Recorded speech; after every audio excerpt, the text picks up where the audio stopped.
나는 이 공부법이 나의 어떤 그거야 라고 하실 수 있는 게 있나요? 코어라고 할 수 있는 것들? 저는 노트 정리를 좀 잘하는 편이었던 것 같아요. 네. 아마 다른 분들도 이런 방식을 쓰실 수도 있는데 저는 책을 보면 항상 목차를 먼저 읽는 편이고 네. 그 목차를 좀 기본으로 해서 핵심 노트를 만드는 편이에요.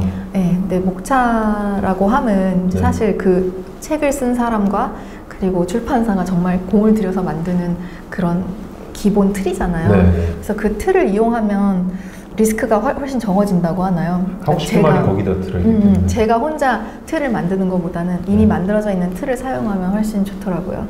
그래서 뭐 이제 노트를 적을 때 항상 그걸 기본 틀로 사용하고 이제 책을 읽으면서 이해가 되는 부분, 안 되는 부분, 뭐 중요한 부분, 안 중요한 부분 이렇게 읽어가면서 거기다 좀 살을 붙이는 느낌으로 핵심 노트를 만들었던 것 같아요. 그럼 목차를 처음에 노트에 옮겨 적으시는 건가요? 그냥? 그쵸. 종이공책은 아니고요. 저는 컴퓨터로 주로 정리를 했어요. 컴퓨터로 정리했어요. 왜냐면 저는 그 핵심 노트도 그렇고 또 다른 오답 노트라고 또 있는데 그런 것도 그렇고 항상 네. 그 변화를 많이 주는 편이에요. 노트에. 그냥 공부를 하다 보면은 여러분들도 느끼시겠지만 처음에 초반에 이거 완전 중요해 보이고 어려워 보여 해서 넣어놨어도 뒤로 갈수록 아무것도 아니었던 것 많거든요. 네. 그런 거 사실 다 빼야 되잖아요. 네. 그리고 또 처음에는 잘 몰랐는데 이건 무조건 시험 나오겠다라고 느낌이 딱 오는 것들이 몇 개 있어요. 그럼 그런 건 사실 무조건 노트에 있어야 되고 그래서 좀 유동성 있게 하려다 보니까 컴퓨터로 작업을 많이 했어요.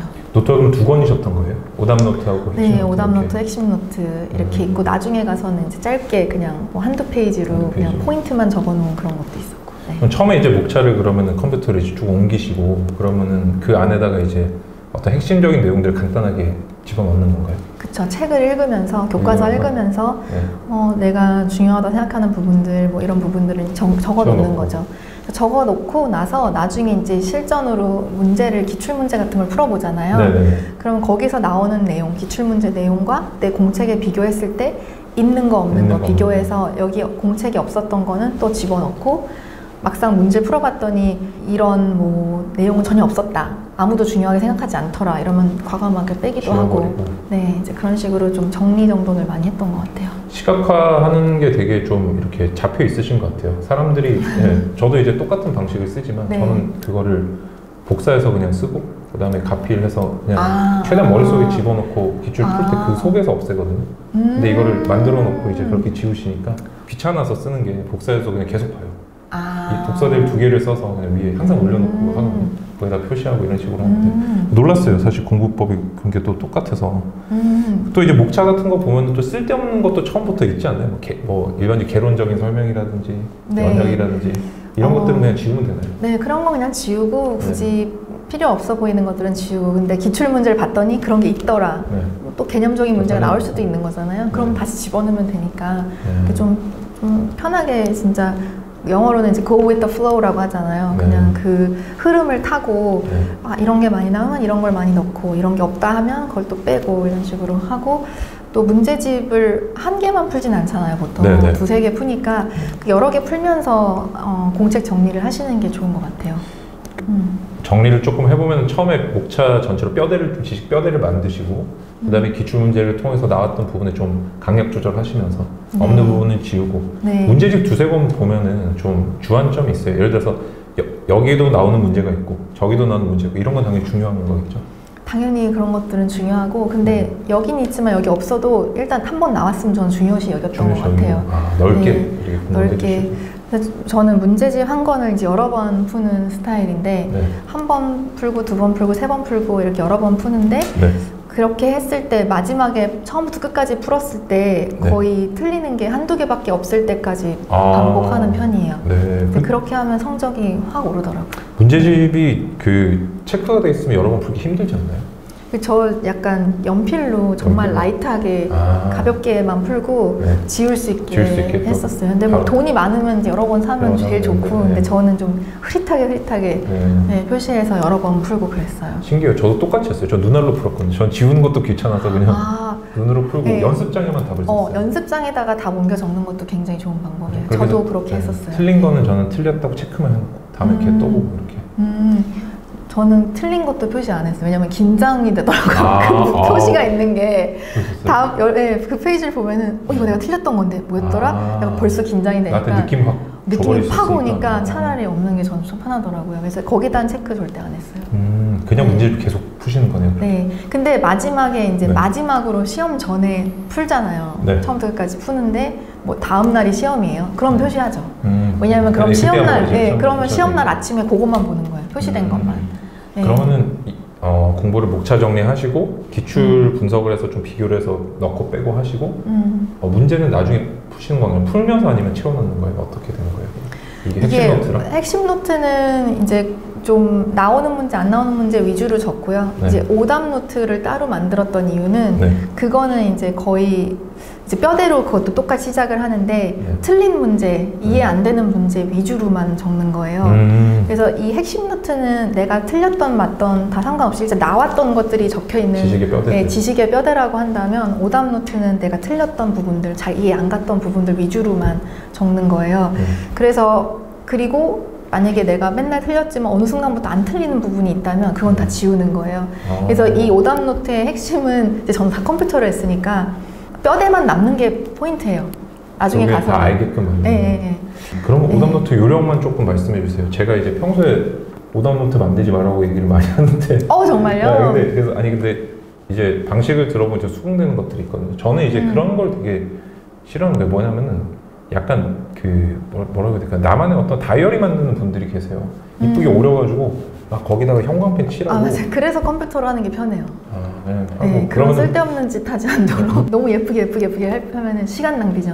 그럼 어떻게 해답을 적으시는 거 아니면 문제까지 다 적으시는 거예요? 어떻게 하세요? 아니. 예를 들어서 스터디는 필요한가? 그럼 스터디 그룹에는 빌런이 숨어 있다 이러면은 이제 그러니까 스터디 필요? 물음표. 간단하게 해서. 아니면은 그러고 그 옆 아래다가 스터디 그룹 빌런 이런 식으로 굉장히 간단하게 쓰지 길게 절대 쓰지 않아요. 그 질문을 추려서 질문을 딱 추려서 핵심적인 거 해놓고 내가 이제 그걸 다시 요약해서 또 하고. 굉장히 요약해서 그리고 여러 번 틀리면 이제 색깔을 빨간색으로 해놓긴 하는데 다음에 맞췄다? 그러면 그거 다시 색깔 검은색으로 바꿔놓고 튀지 않게 해놓고. 이건 저도 똑같이 했어요. 방금 말씀하신 것처럼 그냥 따로 노트를 만들어서 문제만 거기다 적었어요. 핵심적으로 한 6단어 정도. 내가 테스트를 적어 해보는 거예요. 알면 지워요. 맞아요. 지워야 돼요. 틀리면은 그 다음에 한 번 더 봐요. 오답 노트의 목적은 다 지우고 오답 노트가 없는 게 목적이에요, 사실. 처음에는 이렇게 긴 노트 하다 보면은 이제 막 수십 페이지가 되는데 처음에는 나중에 가서는 오답 노트 자체가 없어야죠, 사실. 다 맞추니까. 그래서 없는 채로 시험을 보러 가는 게 100% 맞죠. 그럼 핵심 노트만 딱 남게. 변호사님 말씀에서의 오답 노트는 일반적인 수험생들이 생각하는 오답 노트하고 좀 다른 것 같아요. 수험생들은 그냥 틀린 거 스크랩하는 어떤 스크랩 노트예요. 스크랩은 절대 할 필요가 없고 저는 형광펜 쓰는 것도 안 좋아하고 막 이런 게 내용이 있는데 똑같아요. 저도 이렇게 꾸미는 게 싫어요. 그게 굉장히 시간 낭비가 되고 저는 최악의 방식이 기억도 안 나고 그거를 이쁘게 만드는 거. 줄도 막 긋고 이게 처음에 자를 막 이런 걸 막 이상 기억자를 사와요. 그래서 막 형광펜으로 막 적고 모르는 거는 또 빨간색 글씨에 또 아는 거는 파란색 이런 식으로 막 적다 보면은 적는데 모든 시간을 다 써요. 맞아요. 한 장 쓰면 하루 다 가는 지금 이런 경우가 있어가지고 컴퓨터로 해서 그냥 빨리빨리. 그럼 원래 미국에서 학생들이 컴퓨터를 많이 쓰나요? 공부할 때? 많이 써요. 많이 써요? 그래서 보통 수업 시간에 강의할 때도 그렇고 노트북 가져와서 다 받아 적고 그래요. 이런 차이는 조금 고려를 하셔야겠네요. 들으시는 분들이 저희는 이제 다 지면으로 하고 그래서 컴퓨터로 하면 뭘 하냐면은 카톡이나 익스플로러나 구글 크롬을 키거든요. 인터넷 끄셔요. 인터넷 끄시고 하세요. 끄고 해야 돼요. 그냥 진짜 문서 편집만 딱 되게. 문서 편집만 되게. 저는 그 컴퓨터는 좀 그냥 껍데기만 컴퓨터 느낌으로 쓰거든요. 중요한 거는 다 이제 클라우드에 있고 내용 그걸로는 아무것도 안 해요. 진짜 문서 작업밖에 안 해요. 지금 그거 로스쿨 때부터 지금까지 똑같은 거 쓰고 있는데 좋을 필요도 없고 컴퓨터는 그냥 올 때도 되니까 왜냐면 문서 작업만 할 거니까 워드만 되면 돼요. 아까 해주셨던 말씀 중에 기억나는 게 시험 문제 서프라이즈가 많이 있으면 안 된다 그러셨잖아요. 근데 왜 이렇게 놀라면 안 돼요. 학생들 중에 그런 분들이 있어요. 시험장에서 처음 문제 풀어보시는 분들. 그러면 안 돼요. 그럼 진짜 안 되잖아요. 시험장에서의 시험은 거의 다 어디서 봤는데 어떻게 하더라? 이 정도 기분으로 시작을 해야 되고 아니면 이거 나 무조건 아는 거다 하는 것들이 많이 있어야 되고 그리고 시험 자체도 시간 남은 게 느낌으로 남아있을 수 있게 모의 시험 많이 보면 그런 거 있잖아요. 맞아요. 시간 재고 시험 보는 거 연습을 좀 해야 되고요.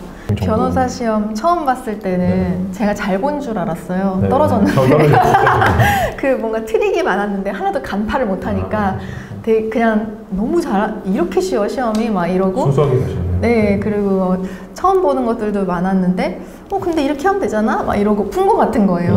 그래서 나쁘지 않은데? 이러고 와서 기분 좋게 자고 막 이랬는데 떨어졌거든요.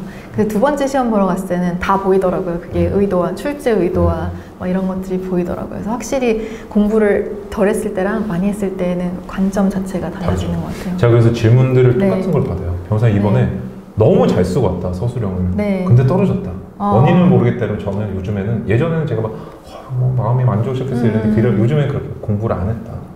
빨리 이걸 직시를 해야 합격할 수 있다는 얘기를 바로 해드려요. 자기가 그런 관점을 못 가져오는 거죠. 트릭이 다 걸리고 막 함정 다 빠지고 이러면 맞아요. 합격할 수가 없죠. 함정 다 빠지고 나면 되게 잘 본 느낌 나거든요. 근데 나중에 보면 다 틀렸고 다 틀렸고 막 내가 이거를 하나도 간파를 못했네 이런